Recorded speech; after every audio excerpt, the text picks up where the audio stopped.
نحمده ونصلي على رسوله الكريم اما بعد فاعوذ بالله من الشيطان الرجيم بسم الله الرحمن الرحيم رب اشرح لي صدري ويسر لي امري واحلل عقدة من لساني يفقهوا قولي۔ 26واں پارہ سورۃ قاف، آیت نمبر 16 سے 35 تک۔ ہم نے انسان کو پیدا کیا ہے اور اس کے دل میں ابھرنے والے وسوسوں تک کو ہم جانتے ہیں۔ ہم اس کی رگ گردن سے بھی زیادہ اس سے قریب ہیں، اور 2 کاتب اس کے دائیں اور بائیں بیٹھے ہر چیز لکھ رہے ہیں۔ کوئی لفظ اس کی زبان سے نہیں نکلتا جسے محفوظ کرنے کے لیے ایک حاضر باش نگران موجود نہ ہو۔ پھر دیکھو وہ موت کی جان کنی حق لے کر آ پہنچی، یہ وہی چیز ہے جس سے تو بھاگتا تھا۔ اور پھر سور پھونکا گیا، یہ ہے وہ دن جس کا تجھے خوف دلایا جاتا تھا۔ ہر شخص اس حال میں آ گیا کہ اس کے ساتھ ایک ہانک کر لانے والا ہے اور ایک گواہی دینے والا۔ اس چیز کی طرف سے تو غفلت میں تھا، ہم نے وہ پردہ ہٹا دیا جو تیرے آگے پڑا ہوا تھا، اور آج تیری نگاہ خوب تیز ہے۔ اس کے ساتھی نے عرض کیا، یہ جو میری سپردگی میں تھا حاضر ہے۔ حکم دیا گیا، پھینک دو جہنم میں ہر کٹے کافر کو جو حق سے عناد رکھتا تھا، خیر کو روکنے والا اور حد سے تجاوز کرنے والا تھا، شک میں پڑا ہوا تھا اور اللہ کے ساتھ کسی دوسرے کو خدا بنائے بیٹھا تھا۔ ڈال دو اسے سخت عذاب میں۔ اس کے ساتھی نے عرض کیا، خدا بندہ، میں نے اس کو سرکش نہیں بنایا بلکہ یہ خود ہی پرلے درجے کی گمراہی میں پڑا ہوا تھا۔ جواب میں ارشاد ہوا، میرے حضور جھگڑا نہ کرو، میں تم کو پہلے ہی انجام بد سے خبردار کر چکا تھا۔ میرے ہاں بات پلٹی نہیں جاتی اور میں اپنے بندوں پہ ظلم توڑنے والا نہیں ہوں۔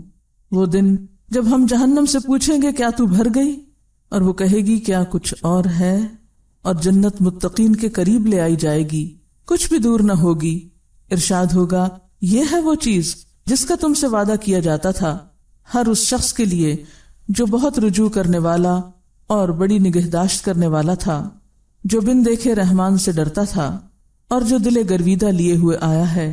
داخل ہو جاؤ جنت میں سلامتی کے ساتھ، وہ دن حیات ابدی کا دن ہوگا، وہاں ان کے لیے وہ سب کچھ ہوگا جو وہ چاہیں گے، اور ہمارے پاس اس سے بھی زیادہ بہت کچھ ان کے لیے ہے۔ وَلَقَدْ خَلَقْنَا الْإِنسَانَ، اور البتہ تحقیق ہم نے انسان کو پیدا کیا، وہ خود نہیں بنا، اللہ کا بنایا ہوا ہے۔ اسی لیے وَنَعْلَمُ مَا تُوَسْوِسُ بِهِ نَفْسُهُ، ہم جانتے ہیں جو بھی اس کے دل میں وسوسے آتے ہیں۔ ہماری بنائی ہوئی چیز ہے جس کو ہم باہر اور اندر دونوں طرح سے جانتے ہیں، حتیٰ کہ دل میں اٹھنے والے خیالات تک سے بھی واقف ہیں۔ وَنَعْلَمُ مَا تُوَسْوِسُ بِهِ نَفْسُهُ، توسوس، جو وسوسہ ڈالتا ہے بھی اس کو، نفسہ، اس کا نفس، اس کے دل میں جو خیال اٹھتے ہیں وہ بھی ہم کو پتا ہوتے ہیں، جو پاس بیٹھا انسان بھی نہیں جانتا ہوتا۔ اس وقت میں کیا سوچ رہی ہوں آپ لوگ مل کر بھی نہیں بتا سکتے مجھے کہ میں کیا سوچ رہی ہوں، لیکن اللہ جانتا ہے کہ میرے دل میں کیا ہے۔ مگر افسوس کہ ہم بندوں سے تو ڈرتے ہیں، شرم کھاتے ہیں، اللہ سے نہیں ڈرتے۔ وَلَقَدْ خَلَقْنَا الْإِنسَانَ، ہم نے پیدا کیا انسان کو، اور ہم جانتے ہیں اس کے دل میں کیا وسوسے اٹھتے ہیں۔ وسوسہ دل میں گزر جانے والے خیال کو کہتے ہیں۔ وَنَحْنُ أَقْرَبُ إِلَيْهِ مِنْ حَبْلِ الْوَرِيدِ، اور ہم زیادہ قریب ہیں اس کے شہ رگ سے بھی، یعنی اللہ تعالیٰ انسان کی شہ رگ سے بھی زیادہ اس کے قریب ہے۔ شہ رگ کیا ہوتی ہے؟ حلق کے ایک کنارے سے کندھے تک، جسے رگ جان بھی کہتے ہیں، اگر وہ کٹ جائے تو انسان مر جاتا ہے، کہ ہم تو اس کے جان سے بھی زیادہ اس کے قریب ہے۔ ہوتا کیا ہے؟ دل اور دماغ کے درمیان ہوتی ہے شہ رگ۔ شہ رگ کی بات اس لیے بھی کی گئی کہ جب دل سے خیال اٹھتا ہے، ابھی دماغ میں نہیں پہنچتا کہ انسان اس کو کوئی معنی دے، ابھی اس میں عقل نہیں استعمال ہوئی ہوتی ہے۔ دل خواہشات کا منبع نا، سوچ کا منبع، سب کچھ ابتدا یہاں سے ہوتا ہے، پھر یہاں سے اٹھ کر دماغ تک جاتا ہے، پھر انسان اس کو معنی پہناتا ہے۔ مثلا آپ کے دل میں کسی کی نفرت آئی، یہاں سے اٹھی، دل میں تو آ گئی، اٹھ کے یہاں دماغ میں گئی، یہاں پھر آپ لاجک پیش کرتے ہیں، اس کی ریزنز تلاش کرتے ہیں کہ میں صحیح ہوں یا غلط ہوں۔ دل نے اپنا کام کر دیا، آگے پھر دماغ نے اس کو سارٹ آؤٹ کیا، صحیح یا غلط گردانا۔ جیسے قرآن پاک میں تھا کہ ان اللہ یحول بین المرء وقلبہ، کہ اللہ انسان اور اس کے دل کے درمیان حائل ہے۔ یعنی دل سے جو کچھ اٹھتا ہے، جیسے مثلاً ہنڈیا پک رہی ہے اور اس کے اندر سے بھاپ اٹھتی ہے، تو اگر اس کے اوپر ڈھکن ہو تو بھاپ باہر نہیں آتی، ٹھیک؟ آپ اگر اس کے اوپر ہاتھ بھی رکھیں تو آپ کو کچھ نہیں ہوگا، جو ہی آپ ڈھکن ہٹائیں گے وہ بھاپ آپ کے ہاتھ تک آ جائے گی. لیکن اللہ تعالیٰ کو اس ڈھکن سے کوئی فرق نہیں پڑتا. وہ جو بیچ کا ڈھکن ہے اللہ تعالیٰ اس سے بھی زیادہ قریب ہے اس دل کے، کہ یہاں سے ابھی بھاپ اٹھتی ہی ہے کہ فوراً اس کو پتہ چلتا ہے، اس سے پہلے وہ جانتا ہے کہ اب یہ کرنے کیا والا ہے. اتنا قرب کا احساس دلایا اللہ تعالیٰ نے. ایک اور جگہ پر آتا ہے وَعْمَلُوا مَا شِئْتُمْ إِنَّهُ بِمَا تَعْمَلُونَ بَصِيرٌ، جو چاہو کرو وہ تمہیں دیکھ رہا ہے جو کچھ تم کر رہے ہو. اور پھر اس کے علاوہ اس نے کچھ ایسے فرشتے بھی مقرر کر رکھے ہیں جو مزید گواہیاں تیار کر رہے ہیں. ان علیکم لحافظین کرامن کاتبین یعلمون ما تفعلون، وہ تمہارے ساتھ ہے کہیں بھی تم ہو. جب تم میں دو لوگ سرگوشی کر رہے ہوتے تو تیسرا وہ بیچ میں ہوتا ہے.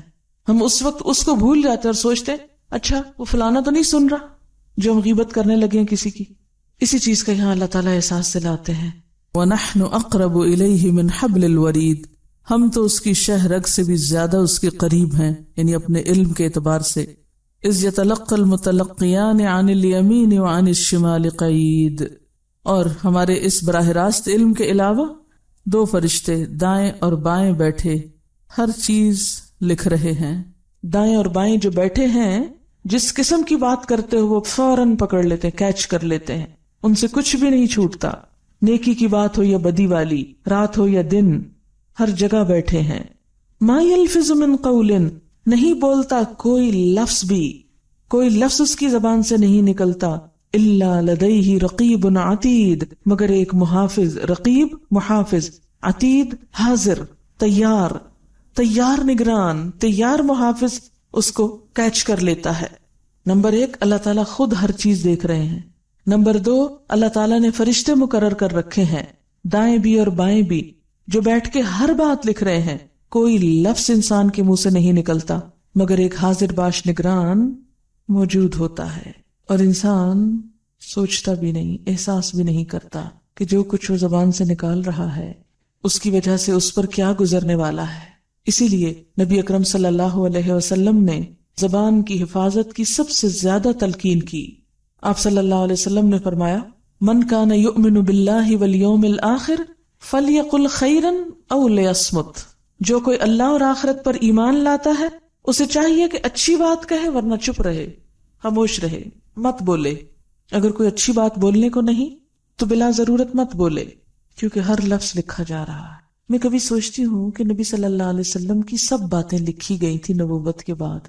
23 سال میں انہوں نے اتنا کم بولا کہ بس چند احادیث ہیں قولی، جو بات بولتے تھے حکمت کی یا کوئی کام کرتے تھے سب ریکارڈ ہو رہا تھا. یعنی حدیث دوسرے لفظوں میں کیا ہے، نبی صلی اللہ علیہ وسلم کا اعمال نامہ جو دنیا میں ہی تیار ہم دیکھ رہے ہیں. کتنا خوبصورت نامہ اعمال تھا. آپ نے جو بولا لکھ لیا گیا، جو کیا لکھ لیا گیا، غصہ کیا لکھ لیا گیا، خوشی کی لکھ لیا گیا، ہر چیز لکھ لی گئی اور بتا دیا گیا کہ یہ ہوتا ہے نامہ اعمال. تم نے بھی ایسا ہی نامہ اعمال لانا ہے. لقد کان لکم فی رسول اللہ اسوۃ حسنہ. اور دوسری طرف ہماری باتیں ان گنت، کسی وقت ان کو سٹاپ لگتا ہی نہیں، بولے چلے جاتے سوچے بے سوچے، خیر ہے یا شر، جو دل میں آیا بس کہے چلے گئے. گمان کے بعد سب سے بڑی بات جو انسان کے لیے نقصان دہ ہوتی ہے وہ زبان سے نکلی ہوئی بات ہے. اسی لیے آپ صلی اللہ علیہ وسلم نے فرمایا کہ تم مجھے 2 چیزوں کی ضمانت دو، میں تمہارے لیے جنت کی ضمانت دیتا ہوں، ایک شرمگاہ کی اور ایک زبان کی، کہ ان 2 چیزوں کا غلط استعمال نہیں کرو گے تو جنت ہے تمہارے لیے. لیکن ہمارا سارا بگاڑ انہی 2 چیزوں کی شہوت سے آتا ہے. زنا جس طرح عام ہو چکا ہے اس دور میں شاید ہی کبھی ہو، اور یہ بھی قیامت کی نشانیوں میں سے ایک نشانی ہے کہ زنا عام ہو جائے گا.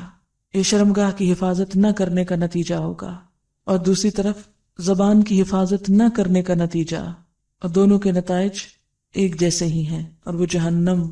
وجاءت سکرۃ الموت بالحق، اور آ گئی موت کی سکرات حق کے ساتھ. موت کی بے ہوشی حق لے کے آ پہنچی، حق کے ساتھ آ گئی، حق لے آئی، حق دکھا گئی. سکرت، سکرات، مسکر، یہ نشے کو کہتے ہیں. نشے میں جیسے انسان کے ہوش و حواس نہیں رہتے، تو موت کے وقت جب انسان بے ہوش سا ہو جاتا ہے، دنیا سے اس کی نظریں پھرنے لگتی ہیں، تو اس کو آخرت کی حقیقت نظر آنے لگتی ہے، اس کو اپنے انجام کی حقیقت نظر آنے لگتی ہے، اپنا انجام سامنے نظر آنے لگتا ہے، موت کے وقت وہ وعدے سچے نظر آنے لگتے ہیں جو دنیا میں اس سے کیے گئے تھے رسولوں کی زبانی، جنت اور دوزخ کے بارے میں، اپنے اعمال کی قیمت نظر آنے لگتی ہے کہ کیا لے کر آیا ہوں۔ مرنے کے ساتھ ہی، بے ہوشی میں ہی انسان کو اپنی اگلی منزل نظر آنے لگتی ہے کہ میرا اب انجام کیا ہوگا، مجھے کہاں جانا ہوگا۔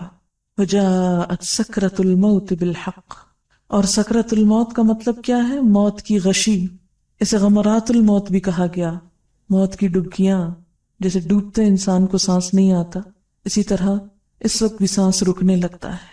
صحیح حدیث میں ہے کہ حضور صلی اللہ علیہ وسلم پر جب موت کی غشی طاری ہونے لگی تو آپ اپنے چہرے مبارک سے پسینہ پوچھتے جاتے اور فرماتے جاتے سبحان اللہ، موت کی بڑی سختیاں ہیں۔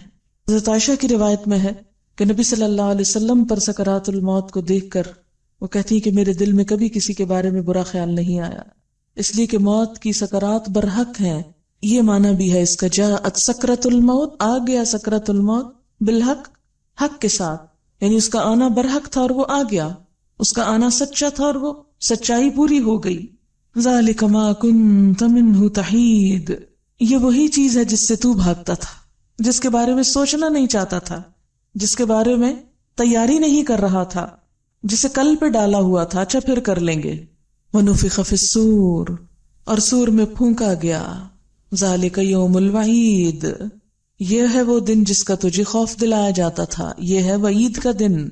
وجاءت کل نفس، اور آ گیا ہر شخص، معہا سائق و شہید، کہ اس کے ساتھ ایک ہانکنے والا ہے اور ایک گواہ ہے، اور شاید یہ وہی دو فرشتے ہیں جو دنیا میں کرامن کاتبین کی شکل میں اس کے ساتھ تھے، اس کے قول اور عمل کا ریکارڈ مرتب کر رہے تھے۔ اب نقشہ بتایا گیا کہ جب انسان موت کی بے ہوشی کے ساتھ ختم ہو جاتا ہے تو اسے انتظار کرنا ہے یہاں تک کہ سور پھونک دیا جائے۔ جو ہی سور پھونکا جائے گا تو ہر شخص کے ساتھ دو فرشتے چپک جائیں گے، ایک سائق ہوگا، ایک شہید ہوگا، ایک اسے گھسیٹ کے لا رہا ہوگا، سائق کہتے ہیں نا ڈرائیور کو، اسے گھسیٹ کے لا رہا ہوگا میدان حشر میں، اور دوسرا اس کے خلاف گواہی دے گا اور اسے کوسے گا، لقد كنت في غفلة من هذا، اس چیز کی طرف سے تم غفلت میں مبتلا تھے، فکشفنا عنك غطاءك، تو ہم نے تیری غفلت دور کر دی۔ غطاء کہتے ہیں ڈھکن کو، تیرا وہ پردہ ہٹا دیا، ڈھکنا اتار دیا، وہ غفلت کا پردہ جو کل تک تیرے سامنے تھا، جس کی وجہ سے تو اس دن کو بھولا ہوا تھا، موت نے وہ پردہ ہٹا دیا۔ فبصرك اليوم حدید، تو آج قیامت کے دن تمہاری نگاہ خوب تیز ہے، وہ چیزیں جو تجھے کل نظر نہیں آتی تھی آج تجھے سب کچھ نظر آ رہا ہے، یہ حساب، یہ کتاب، یہ فرشتے، یہ نامہ اعمال، یہ ان کا وزن ہونا، یہ جہنم، یہ پل صراط، یہ ساری چیزیں جن کو تو ایک خیالی چیز سمجھتا تھا، یہ سب حق تھا، تو دنیا میں رہ کے ان کو نہیں دیکھ پا رہا تھا، آج دیکھو کہ موت نے سارے حقائق کو کھول کے سامنے رکھ دیا۔ کل تک تیری نگاہ جو نہیں دیکھتی تھی آج بہت تیز ہے، سب دیکھ رہی ہے، سب نظر آ رہا ہے، ہر چیز عین الیقین سے دیکھ رہے ہو۔ وقال قرینہ ھذا ما لدی عتید، اس کے ساتھی نے عرض کیا جو میری سپردگی میں تھا حاضر ہے۔ یہ ساتھی کون آ گیا یہاں؟ یہ وہی فرشتہ ہے جس کے پاس نامہ اعمال تھا، اور وہ کیا کہے گا؟ ھذا ما لدی عتید، یہ جو میرے پاس اس کا نامہ اعمال تھا وہ تیار ہے، حاضر ہے۔ اس وقت حکم ہوگا القیا فی جہنم، دونوں مل کے اسے جہنم میں پھینکو، وہ سائق اور شہید جو اسے پکڑ کے لائے ہوئے ہوں گے گرفتار کر کے۔ کل کفار عنید، ہر اس کافر کو جو اناد رکھتا تھا، حق سے بہت دشمنی رکھتا تھا، اور اس دشمنی کی وجہ سے مناع للخیر، دوسروں کو بھی خیر سے روکنے والا تھا اور بہت زیادہ روکنے والا تھا۔ ایک ہوتا ہے مانع، روکنے والا، اور ایک ہوتا ہے مناع، مبالغے کا صیغہ، بہت زیادہ وہ دین کا دشمن تھا اور لوگوں کو نیکی کے راستے سے روکتا تھا، اور اس راستے میں معتدن، حد سے بڑھ جانے والا تھا، مریب، شک میں پڑا ہوا تھا، نہیں خود بھی اس کا آخرت پر یقین نہ تھا۔ الذی جعل مع اللہ الہا آخر، جس نے اللہ کے ساتھ دوسرے الہ بنا رکھے تھے اور چیزوں پہ بھروسہ کرتا تھا، ان کو اہمیت دیتا تھا۔ فَأَلْقِيَاهُ فِي الْعَذَابِ الشَّدِيدِ، تو آج تم اس کو سخت عذاب میں جا پھینکو۔ قال قرینہ، تو اس کا ساتھی کہے گا ربنا ما اطغیتہ، اے ہمارے رب میں نے اس کو سرکش نہیں بنایا۔ اب یہ ساتھی کون ہے؟ وہ شیطان جو انسان کے ساتھ ہر وقت لگا رہتا ہے، وہ بھی ساتھی ہے انسان کا۔ ایک طرف فرشتہ اچھے خیالات اس کے دل میں ڈالتا ہے اور دوسری طرف شیطان جو وسوسے ڈالتا ہے، کیونکہ انسان فوراً یہ کہے گا کہ مجھے شیطان نے بہکایا، فلاں مجرم ہے، فلاں نے غلط کام کیا، فلاں میرے بہکانے اور بھٹکانے کا سبب بنا، تو اس کو کیا کہا جائے گا کہ نہیں، ہر انسان اپنے عمل کا خود ذمہ دار ہے۔ ربنا ما اطغیتہ، اے ہمارے رب میں نے اسے نہیں سرکش کیا، ولکن کان فی ضلال بعید، یہ کھلی گمراہی میں تھا، کیونکہ شیطان کا زور کس پہ چلتا ہے؟ ان عبادی لیس لک علیہم سلطان، میرے بندے ان پہ تیرا کوئی زور نہیں چلے گا۔ جو اللہ کی طرف رجوع کر لیتا ہے، جو اللہ کا نام لیتا ہے، جو ہر موقع پہ اللہ کو یاد کرتا ہے، شیطان اس کا کچھ نہیں بگاڑ سکتا۔ اگر ہم کسی بھی وقت شیطان کو بلیم کرنے لگے کہ یہ چیز شیطان کی وجہ سے، شیطان نے یوں کیا، شیطان نے وہ کیا، تو بات یہ ہے کہ آپ ہی کمزور ہیں کہ شیطان آپ پہ حملہ کر رہا ہے۔ آپ اس کو راستہ نہ دے، بھلا وہ کیسے آ سکتا ہے؟ شیطان کا کام تو بہکانا ہے، جیسے چھری کا کام کاٹنا ہے، اور اگر آپ کو پتا ہے چھری کاٹتی ہے تو آپ کیوں ہاتھ پہ مار رہے ہیں؟ اگر آپ کو پتا ہے شیطان بہکاتا ہے تو کیوں آپ اس کے سامنے کمزور پڑ رہے ہیں کہ وہ آپ کو بہکا لے جائے؟ اسی لیے شیطان قیامت کے دن برات کرے گا، کہے گا رب میں نے نہیں اسے گمراہ کی، یہ خود ہی گمراہ ہونا چاہتا تھا، یہ اس کا اپنا قصور ہے، اسی لیے اس نے میری بات مان لی۔ ظاہر ہے کہ اگر آپ کے اندر خواہش نفس نہ ہو، شیطان آپ کا کیا کر سکتا ہے؟ گڑبڑ تو اپنے اندر سے انسان کی شروع ہوتی ہے۔ اگر کوئی اپنے گھر کو تالا لگا کے نہیں رکھتا تو چور کا کیا قصور ہے؟ وہ تو ہر کھلے جگہ پر آ جائے گا۔ جب آپ دروازہ کھولتے ہیں شیطان کے لیے تبھی وہ آتا ہے نا، پھر آ جاتا ہے، پھر آپ کو بہکانے لگتا ہے۔ اور وہ وجوہات کی جن 4 رستوں سے وہ آتا ہے، کون کون سی ہیں وہ؟ غصے کی کثرت، خوف کی کثرت، شہوت کی کثرت اور خوشی کی کثرت۔ جب بہت ایکسٹریم پہ خوش ہوتے ہیں آپ تو کہکے لگانے لگتے ہیں، یہ راستہ ہے شیطان کے آنے کا۔ بہت جب آپ خوف زدہ ہوتے ہیں، کمزور پڑ جاتے ہیں، راستہ ہے شیطان کے آنے کا۔ جب آپ شہوت کا شکار ہوتے ہیں اور شہوت میں بھوک بھی ہے، سیکس بھی ہے، سب کچھ آ جاتا ہے، تو آپ کمزور پڑ گئے شیطان کے آگے۔ تو اسی طرح غصہ بھی عقل کو معوف کر دیتا ہے، تو شیطان مسلط ہو جاتا ہے۔ اور جیسے قرآن میں آتا ہے مَن یعش عن ذکر الرحمن نقیض لہ شیطانا، جو رحمان کے ذکر سے غفلت برتتا ہے اسی میں ہم شیطان مسلط کرتے ہیں۔ اگر آپ خود ذکر کرنے والے ہوں، اللہ کو یاد کرنے والے ہوں، اللہ کے ساتھ آپ کی تھوڑی سی بھی دلچسپی ہو، محبت ہو، توجہ ہو، شیطان کا پھر کیا کام آپ کے پاس؟ وہ اسی لیے بار بار آپ کے پاس چلا آتا ہے، اس لیے کہ آپ نے اللہ کا دامن ہی نہیں تھاما، اس کو مضبوط پکڑا ہی نہیں، اور ایک بہانہ تلاش کر لیا، شیطان نے یہ کر دیا، شیطان نے وہ کر دیا۔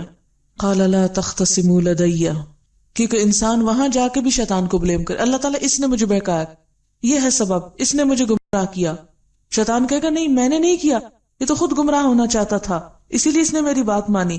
اللہ تعالیٰ چپ کرا دیں گے، لا تختصموا لدی، میرے پاس مت جھگڑو، وقد قدمت الیکم بالوعید، میں تم کو پہلے ہی برے انجام سے خبردار کر چکا تھا، میں نے تو وعید پہلے ہی سنا دی تھی، میں نے تو انجام پہلے ہی بتا دیا تھا، میں نے تو سزا پہلے ہی بتا دی تھی کہ نافرمانی کرو گے تو کہاں انجام ہوگا۔ میں نے رسولوں کے ذریعے، کتابوں کے ذریعے تمہیں پہلے ہی بتا دیا تھا کہ کس بات پر میرا غضب بھڑکتا ہے۔ ما یبدل القول لدی، میرے پاس بات بدلی نہیں جاتی، میں نے جو کہہ دیا کہہ دیا۔ وما انا بظلام للعبید، اور میں بندوں کے اوپر ظلم کرنے والا نہیں ہوں کہ بغیر جرم کے جو انہوں نے کیا انہیں سزا دوں۔ یہ جو کچھ آج تمہارے ساتھ ہونے لگا ہے یہ تمہارے اپنے ہاتھوں کی کمائی ہے، خود کر کے بھیجا ہے۔ تو کون کون سی چیزیں ہیں جو انسان کو جہنم کا مستحق بناتی ہیں؟ اللہ نے وہ صفات گن کے بتا دی ان آیات میں۔ نمبر 1 انکار حق، حق بات کو نہ ماننا۔ نمبر 2 اللہ کی ناشکری۔ نمبر 3 حق اور حق والوں سے دشمنی۔ نمبر 4 بھلائی کے راستے میں رکاوٹ بننا، مناع للخیر۔ نمبر 5 اپنے مال سے خدا اور بندوں کے حقوق ادا نہ کرنا، مال اللہ کی راہ میں نہ دینا۔ نمبر 6 اپنے معاملات میں حد سے بڑھ جانا۔ نمبر 7 لوگوں پہ ظلم اور زیادتیاں کرنا۔ نمبر 8 دین کی صداقتوں پہ شک کرنا اور دوسروں کے دلوں میں بھی شک ڈالنا۔ اور یہ سب کام شیطان کی ہمراہی میں ہوتے ہیں، جو تھپکیاں دیتا ہے، تسلی دیتا ہے، بالکل ٹھیک کر رہے ہو، یہی کرنا چاہیے تم کو۔ لیکن یاد رکھیں اللہ کی عدالت میں کوئی رحم کی اپیل نہیں۔ دنیا میں تو اگر کوئی پکڑا جاتا ہے تو کبھی صدر سے، کبھی وزیر اعظم اور کبھی کسی اور عہدیدار سے رحم کی اپیل کی جاتی ہے کہ اسے معاف کر دیا جائے، سزائے موت معاف کر دی جائے۔ ما یبدل القول لدی، اللہ کے ہاں نہیں معاف کی جائے گی۔ وما انا بظلام للعبید، اور میں بندوں کے اوپر ظلم کرنے والا نہیں ہوں۔ یوم نقول لجہنم هل امتلأت، جس دن ہم جہنم سے کہیں گے کیا تو بھر گئی؟ سورۃ سجدہ میں اللہ تعالیٰ نے فرمایا لَأَمْلَأَنَّ جَهَنَّمَ مِنَ الْجِنَّةِ وَالنَّاسِ أَجْمَعِينَ، میں ضرور بھر دوں گا جہنم کو جنوں اور انسانوں سب سے، کوئی پرواہ نہیں مجھے کون کون جاتا ہے اس میں۔ یوم نقول لجہنم هل امتلأت، اتنے ڈالوں گا کہ لگے گا بھر گئی، اور میں پوچھوں گا بھر گئی تو، وتقول هل من مزید، اور وہ کہے گی کیا اور بھی ہیں، اور بھی لے آئیں، میں جگہ بنا لیتی ہوں اپنے اندر۔ اور دوسرا معنی، جس دن ہم جہنم سے کہیں گے کیا تو بھر گئی، وتقول هل من مزید، وہ پریشان ہو کے کہے گی ابھی اور بھی ہیں، میں سمجھتی تھی کہ بس۔ دونوں معنی ہو سکتے ہیں، ایک یہ کہ اور طلب کرے گی، اور دوسرا یہ گھبرا کے کہے گی اور بھی ہیں، ابھی اور رہتے ہیں، اتنے ڈالے جا چکے ہیں، ابھی اور بھی رہتے ہیں۔ وَأُزْلِفَتِ الْجَنَّةُ لِلْمُتَّقِينَ، جنت متقی لوگوں کے قریب لائی جائے گی۔ متقی، اللہ سے ڈرنے والے، کھلے چھپے، حاضر غائب، ہر حال میں اللہ سے ڈرنے والے۔ وَأُزْلِفَتِ الْجَنَّةُ لِلْمُتَّقِينَ غَيْرَ بَعِيدٍ، اور جنت متقین کے قریب لے آئی جائے گی، کچھ بھی دور نہ ہوگی۔ هَذَا مَا تُوعَدُونَ لِكُلِّ أَوَّابٍ حَفِيظٍ، یہ ہے وہ چیز جس کا تم سے وعدہ کیا جاتا تھا ہر اس شخص کے لیے جو بہت رجوع کرنے والا ہو۔ اواب، حفیظ، بڑی حفاظت کرنے والا، نگہداشت کرنے والا۔ اواب، جس نے نافرمانی اور خواہشات کی پیروی کا راستہ چھوڑ کر اللہ کی رضا کا راستہ اختیار کیا، جو ہر اس چیز کو چھوڑ دے جو اللہ کو ناپسند ہے، ہر اس چیز کو اختیار کر لے جو اللہ کی پسند ہے، کثرت سے اللہ کی طرف رجوع کرے، معافی مانگے، ذکر کرے، اپنے ہر معاملے میں اس کی طرف لوٹے۔ اواب، ہر چیز اس کے سپرد کر دے، اسی پہ توکل، اسی پہ بھروسہ، اسی کی خاطر محبت، اسی کی خاطر نفرت، اسی کے لیے لینا، اسی کے لیے دینا، جس کا ہر کام ابتدا بھی اللہ کے نام سے ہوتی اور انتہا بھی وہیں جا کے ہوتی ہو، اور درمیان میں بھی بس وہی اور وہی ہو۔ ھذا ما توعدون لکل اواب حفیظ، اور حفاظت کرنے والا، اللہ کے حدود، اللہ کے فرائض، اس کی حرمتوں، امانتوں کی حفاظت، اللہ سے کیے ہوئے وعدوں کی حفاظت، اپنے وقت، اپنی قوت، اپنی محنت، اپنی کوششوں کی حفاظت کہ غلط کام میں استعمال نہ ہو۔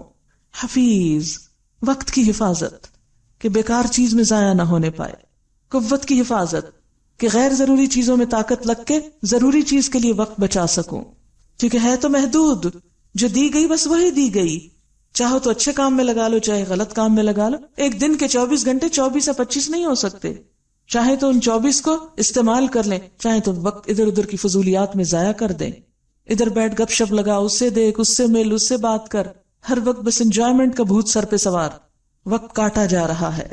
اللہ کے حفیظ بندے اس میں نہیں آتے، وہ لمحہ لمحہ دیکھتے ہیں کس چیز میں جا رہا ہے، کیا کر رہا ہوں اس وقت۔ وہ زبان کی حفاظت کرنے والے، وہ نگاہوں کی حفاظت کرنے والے، وہ شرم گاہوں کی حفاظت کرنے والے، وہ دلوں کی حفاظت کرنے والے کہ برے خیالات اس میں نہ گھر کر جائیں، وہ اپنے اعمال کی حفاظت کرنے والے۔ جنت ان کے لیے ہے۔